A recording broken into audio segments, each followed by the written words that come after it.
I never thought the day my son remarried would turn into a nightmare. When I saw Alice, my wife, holding a serving tray, Victoria Sterling curled her lips and said, "One single drop of wine is enough to ruin this priceless carpet." Thomas, my son, stood beside her. He just smiled and said, "Mom, Dad, put on these aprons. You look more like staff than guests." I stood there frozen, outwardly calm. But deep inside, I knew one phone call would make all of them regret this moment. Before we go any further, take a second to subscribe to the channel and leave a comment telling me where you're listening from. I truly want to know where you are as you hear this story. And now, let me take you back to the unexpected moment that set everything in motion today. I stood there in silence watching Alice set the tray down. She tried to hold a smile, but the pain was clear in her eyes. The space around us felt frozen. Elegant guests, women in flowing gowns, men in expensive suits, laughed and chatted freely. None of them noticed that we had been pushed aside, placed at table number 45, the table reserved for the outdoor service crew. Our table sat between shrubs near the lake. The sunset in the distance was brilliant, yet it could not reach the dignity that was being quietly stripped away. I took a slow breath, forcing myself not to show my anger. Alice lowered her head, and in that moment I knew she could no longer stay calm under Victoria Sterling's attitude. All of this, over a single drop of wine, a tiny mark on a handmade carpet. Victoria scolded Alice as if she were a servant, not a guest. My chest tightened. Thomas stood right there, my own son. He said nothing to defend her. Instead, he smirked, handed me the apron they had prepared in advance, and said with a cold laugh, "Mom, Dad, put it on. You look more like servers than guests. Don't embarrass me in front of the Sterling family." I stared at the apron in my hands. Shame and pressure rose together. Alice quietly refused. She was too polite, too focused on keeping the peace. That was when I understood. This wasn't just a simple power play. It was a message. We see you as insignificant, and we want everyone to see it too. I knew it. Thomas and Chloe Sterling were mocking us, pointing out our middle-class background without saying it aloud. I looked around. Every eye was on us. No one stepped in. And then I realized their smiles were silent approval. Alice closed her eyes for a moment, trying to stay composed. But I knew she was fighting the weight of humiliation. I had always told her, we spent our lives building a family, raising our children, protecting our dignity. And now, all of that was being erased in minutes, in a place filled with luxury and polite laughter. Thomas wasn't finished. As Alice moved toward the table, Victoria even ordered her, "Go carry the appetizer trays. You're already standing around anyway. At least do something useful to make up for the cost of the reception." I heard every word, every sharp tone. This was no longer casual disrespect. It was planned, calculated, a performance meant to humiliate us in public. Alice hesitated. She only wanted peace for our son. I saw the worry in her eyes. But inside me, something was boiling quietly. This was no longer about being poor or middle class. This was systematic degradation, a deliberate act meant to turn us into a joke. I remembered every year, every quiet sacrifice we made for our children. And now, they wanted to push us out of the picture entirely.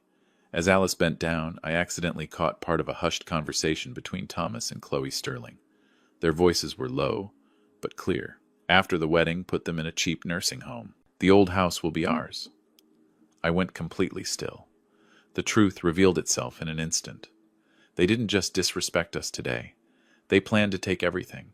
Our home, our independence, our dignity. The irony numbed me. I was the father, the man who taught his son the value of self-respect. And now my own son and daughter-in-law were degrading us. They wanted to turn us into hired help at our own child's wedding. No explanation, no chance to defend ourselves. Just public humiliation. Under the curious eyes of dozens of elite guests, one thing became very clear to me. If I stayed silent, they would win. And I had no intention of allowing that. In my mind, I began to calculate, quietly, not to take revenge the way they expected, but to expose the truth. Silence and composure would be my strongest weapons. And I knew one phone call to the right person at the right moment would bring this entire display of arrogance crashing down. I looked at Alice. She was still trying to remain composed, but her hands were trembling. I gently took her hand. to comfort her and to send a message. We will not bow. Not today. Not ever. The air around us was tight like a drawn wire. Every laugh, every whisper from the guests only strengthened my resolve. We had been disrespected, but we were not defeated, and in that moment I knew the time had come. I would make the call.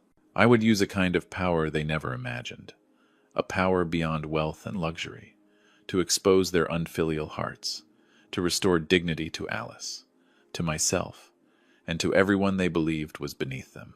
Right there, between the sunset and the public humiliation, a cold, steady determination settled in me.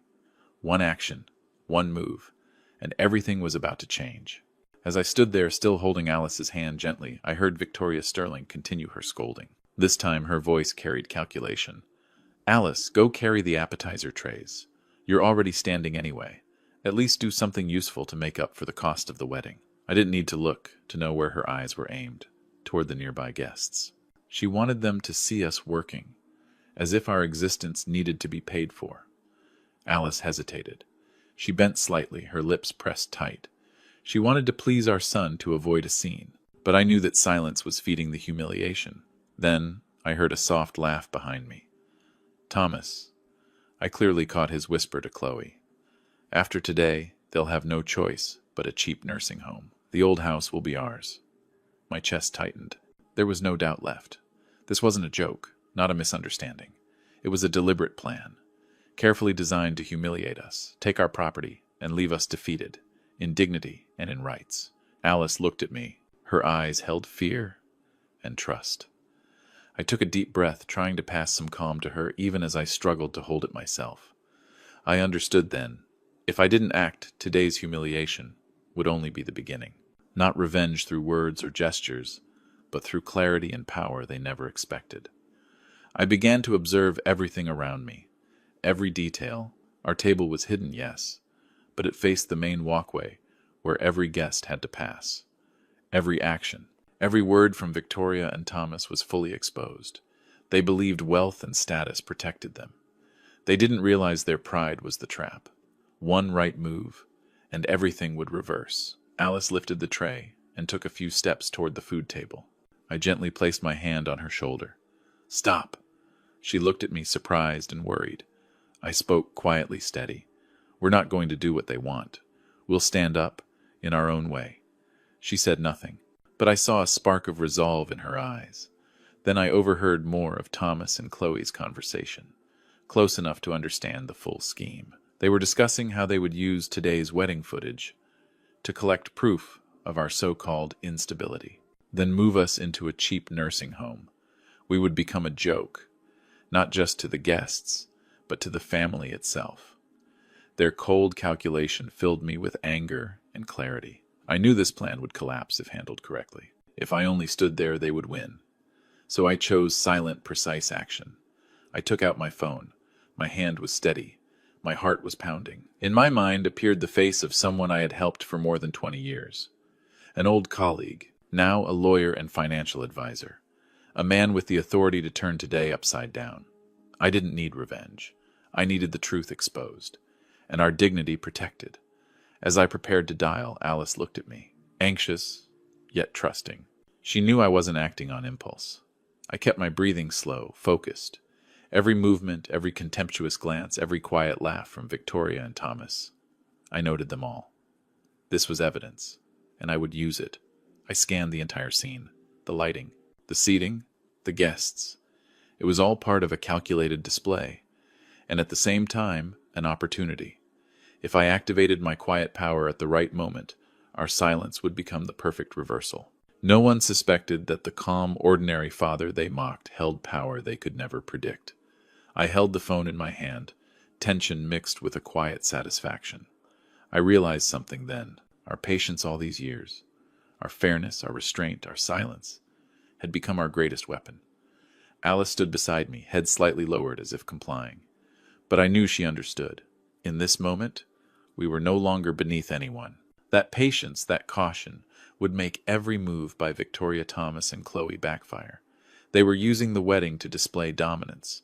They didn't know I held the card that could overturn everything. One decision, one phone call, not through shouting, not through confrontation, but through power built from a lifetime of experience, knowledge, and resolve. And in that brief moment, as Alice set the tray down, I looked around at the guests, at every face, and I knew this deliberate misunderstanding, this public humiliation they believed would break us, was only the first step toward exposure, toward justice, toward a power they never imagined. My heartbeat stayed steady, but everything was ready. I wasn't just witnessing the moment. I was controlling the entire game, in silence. I slipped my hand into my jacket pocket and quietly took out my phone. Alice stood beside me, slightly surprised, but she didn't ask anything. She knew me well. I've always moved in silence, step by step, not for revenge, but to protect dignity. My hand didn't shake. Inside, anger and resolve blended into a steady, controlled rhythm. I dialed a man I had helped for more than 20 years. Someone almost no one at this party knew, yet someone who held enough power to change everything. The call connected. My voice stayed calm, cold. I need you to act immediately, not for money, but for justice. In that instant, I saw Alice's eyes brighten, a quiet relief, as if she knew I was about to restore what belonged to us, in a way no one expected. I heard his breath on the other end. Then he said, "I understand. You want all funding tied to the Hamptons estate suspended right now." "Correct," I nodded, even though he couldn't see me. My voice was slow and steady. "Exactly. And make it public. They need to see who truly holds control." That was when a truth Victoria, Chloe, and Thomas never imagined became clear, even to me. I wasn't poor, not the way they believed. I owned the core material technology patents the Sterling Corporation had been using without permission for years. I had quietly supported them through construction contracts, but they never suspected that the calm, simply dressed man standing near table number 45 was the intellectual owner behind billions of dollars. I watched them from a distance. Alice gently placed her hand on my arm, feeling my heartbeat, steady but strong. I remembered every year, every quiet contribution, everything I had done so my son could live well, so the family could stay stable. And now they tried to erase it all with public humiliation. They didn't understand one thing. Power doesn't live in carpets or expensive dresses. It lives in what you build, silently, over a lifetime. I pressed another key, instructing the immediate suspension of all financial transactions tied to the estate. My lawyer and advisor confirmed it. All contracts, all funding, frozen. The current use of the estate now violated the control terms of a trust where my voice carried weight. Within minutes, the structure of power they depended on collapsed in silence. The arrogant smiles, the contemptuous glances. They dissolved into quiet confusion. I turned to Alice. She didn't speak, but the relief in her eyes was unmistakable. We were still standing at table number 45, between the shrubs and the sunset. But everything had changed. We were no longer beneath anyone. Our silence, our composure, had become strength. That phone call was the turning point. While Victoria and Chloe still believed their status would protect them, I knew the truth would reach them soon. I heard Chloe whisper to Thomas, "Are you sure he wasn't bluffing?" I smiled inwardly. I didn't need words. Real power had already been set in motion. The consequences would reveal themselves naturally, right when they felt most secure. I remembered the conversation I had overheard earlier, the plan to put us in a nursing home, to take the old house. I knew Alice had heard it too. I knew how hard she worked not to cry. I placed my hand on her shoulder, a reminder. We would not be broken. Everything they had done would be exposed, not through shouting, but through legal and financial authority they could not control. I looked around. Guests were beginning to whisper. Eyes turned toward us. But this time I felt no shame, only anticipation, curiosity. I knew it would be only minutes before the humiliation in the scheme would be completely reversed. Alice stood beside me, silent. Her hand tightened around mine, sharing strength and resolve, and then I felt it clearly. What began today as public degradation would not end in disgrace.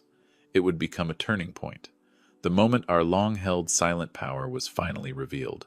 None of them, not Thomas, not Chloe, not Victoria, could have predicted that the man they dismissed held decisive authority, enough to freeze assets, suspend estate rights, and make them pay for arrogance and unfilial betrayal. I stood there, phone still in my hand, breathing steady. I looked at Alice. She smiled softly, not bright, but filled with trust and relief. I knew this call, this single decision, was not just a clever response. It was the only way to protect our dignity, our rights, and expose the truth they thought they could bury. Under the burning sunset, beside the hidden table number 45, our silence felt stronger than ever. No shouting, no arguments, just truth and power, applied at the right moment. And I knew, in just a few more minutes, Henry Vance and Alice would no longer be overlooked. We would be the ones, quietly, firmly, controlling the game. I lowered the phone. My breathing stayed steady, but my chest felt tight. In just a few minutes, the power I had held in silence began to surface. Everything still looked the same. Sunlight filtering through the trees, soft music floating in the background, guests in tailored suits and elegant gowns smiling and chatting. But the air had shifted, quietly and decisively. I caught the first hint of worry in Victoria's eyes, the hesitation in Chloe's movements. And Thomas, my son, suddenly stood stiff, awkward, as if weighed down by something he could no longer control. I said nothing. I stayed at table number 45, my hand resting lightly on Alice's shoulder, watching from a distance. Then, step by step, a group of lawyers and security personnel appeared at the entrance of the estate. No shouting, no spectacle, yet their presence alone caused laughter to fade, confidence to pause. Victoria turned pale. She tried to hold on to her commanding tone, but I could see the crack beneath it. Chloe gripped Thomas's hand tightly, as if clinging to power she believed was still there. One of the lawyers stepped forward. His voice was calm, firm. The Sterling family is not authorized to use this property. Continuing this event violates funding agreements and the control terms of the trust. Victoria gasped. Her voice trembled as she tried to threaten. Do you know who holds power here? This can be solved with money. Then her eyes met mine. In that instant she understood. I was the one controlling the financial power they depended on. I remained silent. My hand stayed near my phone, ready to reveal more if needed. Chloe stepped toward me, forcing strength into her voice. You can't do this. I looked at her calmly, my eyes steady, cold. I didn't need explanations. I didn't need arguments. Power lives in preparation, in knowledge others never suspect. And I had used it at the right moment. Alice stood beside me, her head slightly lowered, but there was new confidence in her eyes. She knew their arrangement was falling apart. Then I reached into my jacket and took out a small USB drive, connecting it to my phone. A recording played through the space. Thomas's voice, my son's voice, whispering with Chloe about putting us in a cheap nursing home, about taking the old house. The room fell silent. The background music seemed to disappear. Victoria, Chloe, and Thomas stared at each other, panic written plainly across their faces. The guests who once smiled with quiet contempt now turned to look stunned. No laughter, no confidence, only silence. A kind of power far stronger than wealth or status. There was no shouting, no dramatic display. Truth and authority were enough to collapse every plan they had built. Victoria stepped forward, her voice shaking. You can't. I stood still, my voice calm, measured. This was prepared long ago. Power doesn't come from dresses or carpets. It comes from who controls the truth and the law. Chloe clutched Thomas's hand. Her words failed her. They knew it. Threats no longer worked. Money no longer mattered. Everything had reversed. Guests began whispering, reacting to the recording. Some looked shocked. Others quietly impressed. Thomas lowered his head, finally realizing the game he thought would crush us had turned against him. I said nothing more. I simply held Alice's hand, standing firm, calm, at the center of a silent storm. I saw regret in Victoria's eyes, tension and helplessness in Chloe's movements, and Thomas at last facing what he had done, not through revenge, but through quiet power they never imagined I held. The lavish wedding, the place they believed they could humiliate and control us, had become a scene of complete reversal. Alice smiled softly, not brightly, but with meaning. She knew that in this moment we were no longer diminished. We had revealed the truth, protected our dignity and our rights, and proved something they never understood. Silence, preparation, composure. These can be stronger than any title or fortune. I looked around, feeling my heartbeat settle. The public humiliation, the calculated scheme, all undone, in minutes. No shouting, no chaos, just truth and power, changing everything. The celebration they thought they controlled collapsed quietly, and we, Alice and I, remained standing, calm, unshaken, and undeniably powerful. After the recording played, the reception was no longer Victoria's or Chloe's. There was no mocking laughter, no pride from people who once believed they could control everything. Every gaze turned toward them now, not with respect, but with shock, and in some faces quiet anger from guests who had witnessed how we were humiliated. I held Alice's hand, feeling calm spread between us. Victoria and Chloe unraveled. Victoria tried to shout threats, but no one listened. They finally understood that the power they thought they owned, money, status, control of the estate, now rested with me. Thomas stood frozen. Regret filled his eyes. He seemed to realize that his actions had only exposed him, in front of family and guests alike. I didn't scold. I didn't raise my voice. I simply looked at them, calm and cold. There was no need to cancel the wedding, no need for spectacle. One correct decision was enough. Suspend the right to use the estate, expose the betrayal, protect our rights, and everything collapsed on its own. The wedding continued, but without sterling luxury. Staff were pulled back. Lawyers and security took control. Thomas and Chloe were forced to finish the event in tension and shortage. Guests began to leave. The excitement was gone. So was the praise. I looked at Alice. In her eyes I saw quiet joy. She knew we had preserved our dignity. And more than that, we had proven something important. Kindness, patience, composure. These are real strength. I smiled softly, not because I had won, but because fairness had arrived naturally, without cruelty, without excess. As the reception wound down, Alice and I prepared to leave. We walked slowly. Our old car waited near the exit. Our heartbeats were steady. I glanced back at the estate. The place that had become a stage for humiliation now stood silent. No shouting, no chaos. Only the quiet awareness that true power doesn't come from money or appearances, but from preparation, understanding, and dignity. Before leaving, I signed over the entire royalty compensation, the portion under my authority, to a scholarship fund for children of working families. Alice stood beside me, smiling quietly. She knew this wasn't just fairness. It was planting kindness, creating real value for those who truly needed it. We carried no hatred. We sought no extreme revenge. We simply did what was right, the way we had believed in our entire lives. On the drive out of the Hamptons, sunset light poured through the windshield. I thought about my son. Thomas had made a serious mistake, but his regret, I hoped it would become his lesson. No punishment was needed, no yelling, just letting him face the natural consequences of arrogance and betrayal. I wanted him to learn the value of family, of dignity, of kindness. Alice sat beside me holding my hand. She didn't say much, but her eyes were full of understanding. I smiled softly. After all the humiliation, the schemes, the calculations, we were still standing. We had protected our dignity, secured our rights, and planted kindness where it mattered. When we arrived home, I rested my hand on the door and took a deep breath.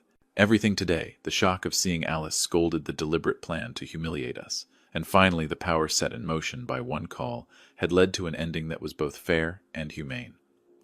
I looked at Alice. She smiled gently. Peace settled in. We didn't need anyone's approval. Our dignity and kindness spoke for themselves. I thought about the message I hoped my son, my daughter-in-law, and anyone hearing this story would understand. A person's value is not in the suit they wear or the family they marry into. It's in the kindness they cultivate over a lifetime. Never look down on those who built the foundation for you. People like Alice and me who choose integrity and patience will always see fairness return, quietly, but undeniably. The car rolled down an empty road, the sunset glowing behind us. Alice and I sat in silence, feeling life slow back into rhythm. No theatrics, no performance, just composure, preparation, and kindness. We had endured it all, and this story will always remind me and Alice and hopefully our son, that dignity and self-respect are the most precious things in life, things no one can ever take away. We left quietly, calm, whole. The reception had collapsed. The schemes were exposed. But what remained was far more valuable. Dignity, fairness, and a human truth no amount of money or status can replace. Thank you for listening to this story today. If you found it meaningful, please like, subscribe, and share so you don't miss future stories. Every subscription, every share, helps us continue telling real, humane stories about family, kindness, and dignity. Once again, thank you for being here.